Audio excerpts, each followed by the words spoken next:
നമസ്കാരം. ഗൾഫിലെ വാർത്തകളും വിശേഷങ്ങളുമായി ഞാൻ ഷഫ്ന. ഗൾഫ് GTV വാർത്തകളിലേക്ക് സ്വാഗതം. ഷാർജ ഇന്ത്യൻ അസോസിയേഷൻ പ്രവാസി സാഹിത്യ പുരസ്കാരത്തിന് അർഹമായ സൃഷ്ടികൾ ക്ഷണിക്കുന്നു. ഇന്ത്യക്ക് പുറത്തുള്ള പ്രവാസികളായ എഴുത്തുകാരുടെ 2022 ജനുവരിക്ക് ശേഷം പ്രസിദ്ധീകരിച്ച കഥാസമാഹാരം, കവിതാ സമാഹാരം, നോവൽ എന്നിവയാണ് പ്രവാസി സാഹിത്യ പുരസ്കാരത്തിനായി പരിഗണിക്കുക. ഓരോ എൻട്രിയുടെയും 2 കോപ്പികൾ വീതം സമർപ്പിക്കേണ്ടതാണ്. എൻട്രികൾ ഇന്ത്യൻ അസോസിയേഷൻ ഷാർജയിൽ ലഭിക്കേണ്ട അവസാന തീയതി 2024 സെപ്റ്റംബർ 30 കൃതികൾ അഡ്മിനിസ്ട്രേറ്ററെ നേരിട്ട് ഏൽപ്പിക്കുകയോ കൊറിയർ അല്ലെങ്കിൽ പോസ്റ്റർ വഴി താഴെ കൊടുത്തിട്ടുള്ള മേൽവിലാസത്തിൽ അയക്കാം. ലോക മനുഷ്യത്വ ദിനം. ദുബായ് ഇമിഗ്രേഷൻ തൊഴിലാളികളെ ആദരിച്ചു. ലോക മനുഷ്യത്വ ദിനം. ദുബായ് ഇമിഗ്രേഷൻ തൊഴിലാളികളെ ആദരിച്ചു.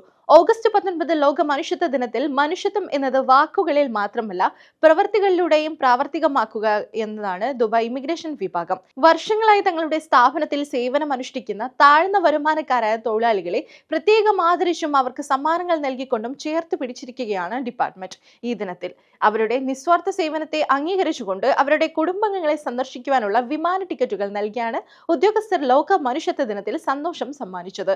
കൂടാതെ അവരെ നേരിട്ട് സന്ദർശിച്ച് ആശംസകൾ നേർന്നുകൊണ്ട് മനുഷ്യത്വത്തിന്റെ ഉന്നത മൂല്യങ്ങൾ പ്രകടിപ്പിച്ചു. ഇൻകാസ് ദുബായ് സ്റ്റേറ്റ് കമ്മിറ്റിക്ക് പുതിയ ഭാരവാഹികളെ പ്രഖ്യാപിച്ചു KPCC.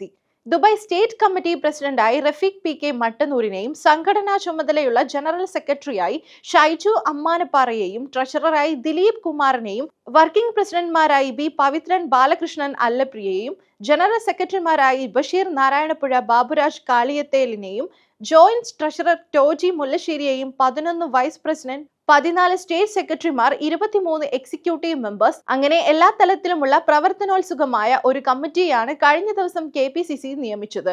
ജീവകാരുണ്യ സാമൂഹ്യ സേവന രംഗങ്ങളിൽ കൂടുതൽ പ്രാധാന്യം നൽകിക്കൊണ്ട് കമ്മിറ്റി മുന്നോട്ട് നയിക്കാനാണ് ഉദ്ദേശിക്കുന്നതെന്ന് പ്രസിഡന്റ് റഫീഖ് പറഞ്ഞു.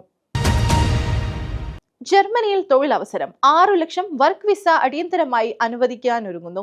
ദീർഘകാല വർക്ക് വിസ നൽകാനുള്ള നടപടി സമയം കുറയ്ക്കുമെന്ന് പ്രഖ്യാപിച്ചിരിക്കുകയാണ് ജർമ്മനി.